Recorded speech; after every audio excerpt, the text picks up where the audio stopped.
There are a lot of films opening on Christmas Day. Some of them I think are very appropriate for Christmas. And then some of them might not be Christmas appropriate. And this is the one. If you are a single woman on Christmas Day, you're not dating anyone or seeing anybody, and you're alone, you might want to see Babygirl. Babygirl is the story of a female executive, the CEO of a tech company, played by Nicole Kidman, and she runs this company. And an intern, they bring in interns. They assign the interns each to someone at the company. And a young intern, a male, very attractive male, played by Harris Dickinson, plays a man named Samuel, who is enthralled with Romy, played by Nicole Kidman, who has a beautiful family. She's married to Jacob, played by Antonio Banderas, and Samuel takes an interest in her. He identifies something about her, that she likes to be told what to do, which leads into I would describe as a 50 Shades of Grey type of relationship between Samuel and Romy. They keep it secret. So there's cheating involved, and there is a lot of aberrant sex, or what I would say is a Tuesday. Just some experiment, just some fun role play. Samuel makes her lick milk out of a dish on the floor like a cat. He is basically in command of her, telling her what to do, what to drink. They then have this relation. It's kept secret in the office. So they're at an office party, and you can see from across the room, he still has a powerful impact on her. And Romy is quite taken. And Nicole Kidman, I got to say, looks phenomenal. Yes, she gets in various stages of undress, and she looks fantastic. Unbelievable. She is aged like fine wine. So it's a May-December relationship, older woman, younger man, and it begins to spiral because as we all know, all will be revealed and the consequences of that. It's an erotic thriller, and we've kind of seen this before, but the power dynamic being that she is the older woman, not just the older woman. She's the boss. He is the subordinate, because traditionally it's usually the male boss, female subordinate that is at play. And they even make reference to that in it. The trailer is very provocative. I really wanted to love this movie. I did enjoy while I would like seeing how it would play out.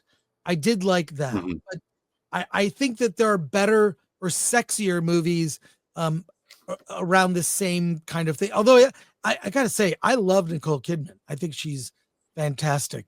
I'll reserve judgment for a second. Alan, what did you think of Babygirl?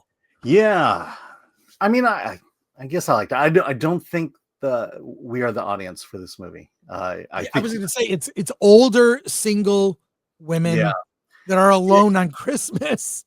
And I'll tell you why, because would you consider this a modern feminist tale? It's written and directed by a woman.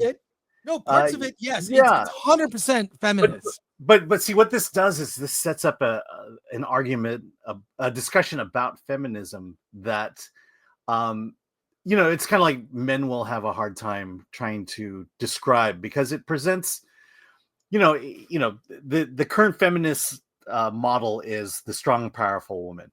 And this movie goes out of its way to show that juxtaposition, that Nicole Kidman is the strong, powerful woman. Yet when it comes to intimacy, when it comes to romance, when it comes to sexual pleasure, she is the submissive in this dominant submissive relationship. And so this strong, brave woman that she is portrayed to be on the outside is being challenged constantly, because as she fulfills her sexual desires through this submissive dominant submissive relationship, it kind of affects the way she runs her company, or the, and the guy here, Samuel, he's not a bad guy in this movie at all. I think ladies will fall in love with him. And so I think the thing that I walked away with when the movie ended was, what am I supposed to think about feminism at this point? What am I supposed to think about it? Because I could go back to the traditional norms of feminism, the male hunter, the woman who takes care of the house. This is the discussion I would like to have after seeing this movie with someone without fear of getting canceled. And I wonder if we can have that conversation. And part of me feels like we can't have that conversation, and therefore this movie is kind of a bust for me. One of the biggest lines in the movie is when she basically she reprimands one of her subordinates about this very behavior, dating someone in the office, yet she's doing it. Yeah. So that's probably one of the best scenes, but you see the hypocrisy. So I'll say this, probably either the best date movie to give you ideas, or the worst date movie because of the dynamic. So I give it maybe I kind of want to not recommend this movie. The only thing that puts it over is Nicole Kidman. So I give it a 6 out of 10 and say, know what this is not to take the family to at all. So a fair recommend. I feel like, I would recommend it. I feel like, part of it, we talked about the nudity. What I like in this is that Helena Rain, who is the writer director, she built her way up to the nudity, if you know what I mean. It's not like they start off and she just strips everything off. They tease a lot until you get to the end. There's thought, there's storytelling thought in that. And again, I think my biggest frustration with this is after watching the movie, I want to talk about it. But it's, you're depending on the company you're with, you're not going to talk about it without getting canceled.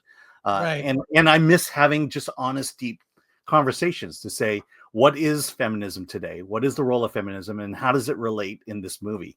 And I feel like most people will not be able to have that conversation, which means that this movie is a bust. So a bare recommendation, 6.